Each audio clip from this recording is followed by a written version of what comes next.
Hey everyone, Margaret Hoffman here, the owner of Agers and Condition. I'm going to answer another question today in regards to strength training and training the core. And the question is, how should we train the core, with rotation or isolation?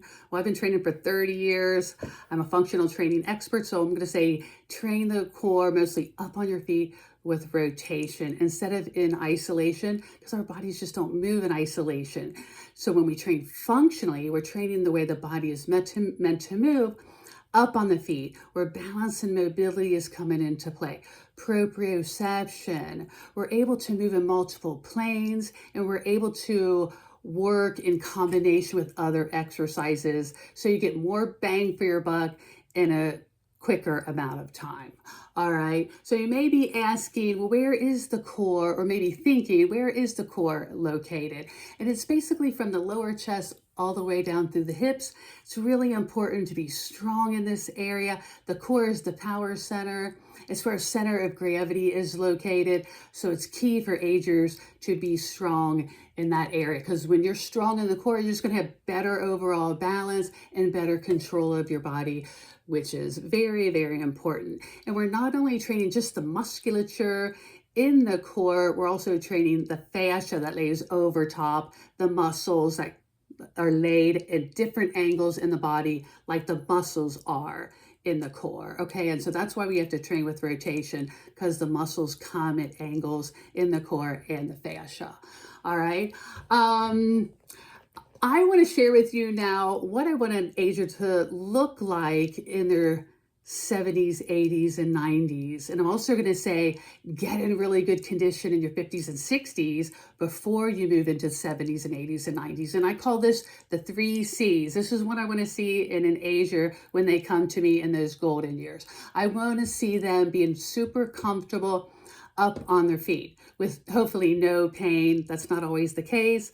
A lot of agers have pain in their knees and their hips and their low back, but I want to see them being comfortable on their feet. I want to see an ager that is confident, all right, strong and stable, especially in the core, hopefully with no fear of a fall and not at a fall risk, okay? The 3rd C is I want to see agers in control, have control of their body. So, and be strong in the feet and the ankles and the legs and the hips and the core, so they're able to handle their body weight as they perform their activities of daily living, or even your sporting activities, okay, more with ease. And you have to be able to handle weight shifts that come into the core, or you get bumped. You got to be able to handle weight shifts in that center of gravity when we kind of get knocked off our center, okay? So those are the 3 C's: comfortable, confident, and in control of your body. Now I'm going to share with you some exercises that I like to do to hit the core with rotation. I like a lot of chop sequences, reverse chops. I like kettlebell swings. And when you do chop sequences and kettlebell swings, you're actually training the core how to handle acceleration and deceleration forces. I like carry drills. They mimic a lot of activities we do in our everyday life. I like planks. Plank variations that involve some rotation in the upper body and lower body. I like a lot of airball work, like crunches with a twist off an airball. When you're working on an unstable surface like an airball, so many more muscles are being recruited to keep you stable. So you're gonna get more bang for your buck. But I love airball work as well. All right, so I'm gonna end the video now. And if you like the video, give me a thumbs up and feel free to share it with others. I would really appreciate that. Thanks a lot. Bye-bye.